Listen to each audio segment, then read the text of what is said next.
এই তিনটি স্বপ্ন যে ব্যক্তি দেখবে তার জন্য একটি জান্নাতি সুসংবাদ রয়েছে। প্রিয় দর্শক, আপনি যদি রাসূলুল্লাহ সাল্লাল্লাহু আলাইহি ওয়াসাল্লামকে ভালোবাসেন অবশ্যই আলহামদুলিল্লাহ কমেন্ট করবেন। যারা রাসূলকে ভালোবাসেন না তারা কখনোই প্রকৃত মুসলিম হতে পারবেন না এবং তাদের জন্য জান্নাত হারাম হয়ে যাবে। ভিডিওটি শেয়ার করে অবশ্যই ছড়িয়ে দিবেন, হয়তো আপনার কোনো ভাই বোনের সাথে মিলে যেতে পারে। আল্লাহ যাকে ভালোবাসেন তার জন্য জান্নাত অবধারিত হয়ে যাবে, তার কপাল খুলে যাবে। স্বপ্ন তিন ধরনের, একটি হলো আল্লাহর পক্ষ থেকে, 2 নম্বর স্বপ্ন হলো শয়তানের পক্ষ থেকে এবং 3 নম্বর স্বপ্ন হলো আপনি দিনের বেলা যা করবেন তার একটি অংশ রাতে স্বপ্নে আসে। সব থেকে উত্তম স্বপ্ন হলো যে স্বপ্ন আল্লাহর পক্ষ থেকে আসে। অবশ্যই মিলিয়ে নিবেন এই তিনটি স্বপ্নের একটিও আপনি দেখেছেন কিনা। রাসূলুল্লাহ সাল্লাল্লাহু আলাইহি ওয়াসাল্লাম বলেছেন, তোমরা স্বপ্নকে উড়িয়ে দিও না। স্বপ্নের মাধ্যমেও আল্লাহ তাআলা ভালো মন্দ হিকমত রেখেছে। বিশেষ করে যে ব্যক্তি রমজান মাসে এই তিনটি স্বপ্ন দেখবে বুঝে নিতে হবে আল্লাহ তাআলা নিজে সেই ব্যক্তিকে ভালোবাসেন এবং তার জন্য জান্নাতের সুসংবাদ রেখেছেন। হয়তো আপনার কপাল খুলে যেতে পারে কঠিন ওই পরকালের ভয়াবহতা থেকে।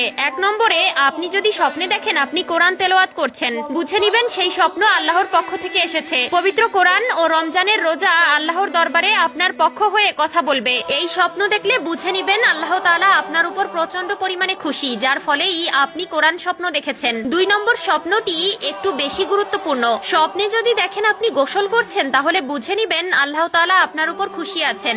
এই স্বপ্ন যে ব্যক্তি দেখবে বুঝে নিতে হবে তার শরীরে যত পাপ আছে, অন্যায় আছে, ধীরে ধীরে তা মুছে যাচ্ছে। আল্লাহ তাআলা তাকে ভালো আমলের জন্য কবুল করে নিয়েছে। প্রিয় দর্শক, অবশ্যই স্বপ্নকে অবহেলা করবেন না এবং যার তার কাছে স্বপ্নের ব্যাখ্যা জানতে চাইবেন না। মনে রাখবেন, স্বপ্নের ব্যাখ্যাকার আপনাকে যেভাবে স্বপ্নের ব্যাখ্যা দিবে আল্লাহ তাআলা আপনাকে সেভাবেই প্রতিদান দিবে। তাই অবশ্যই স্বপ্ন সবার কাছে বলা যাবে না। আল্লাহ তাআলা আপনার উপর খুশি আছে তাই আপনাকে এই স্বপ্ন দেখিয়েছেন, কিন্তু আপনি যদি আল্লাহর ইবাদত থেকে সরে যান আল্লাহ আপনার উপর নারাজ হয়ে যাবে। অবশ্যই আল্লাহর ইবাদত বন্দেগী করবেন এবং নিজের ঈমানকে ঠিক রাখার চেষ্টা করবেন। 3 নম্বরে, আপনি যদি স্বপ্ন দেখেন আপনি জায়নামাজে বসে আল্লাহর কাছে দোয়া করছেন এবং কান্না করতেছেন, বুঝে নিবেন আল্লাহ তাআলা আপনাকে ভালোবাসেন এবং আল্লাহ আপনাকে কবুল করার অপেক্ষায় রয়েছেন। অবশ্যই ভালো স্বপ্ন মানুষের জন্য ভালো কিছু বয়ে আনে। আল্লাহ তাআলা আমাদের সবাইকে সঠিক বুঝ দান করুক, আমিন।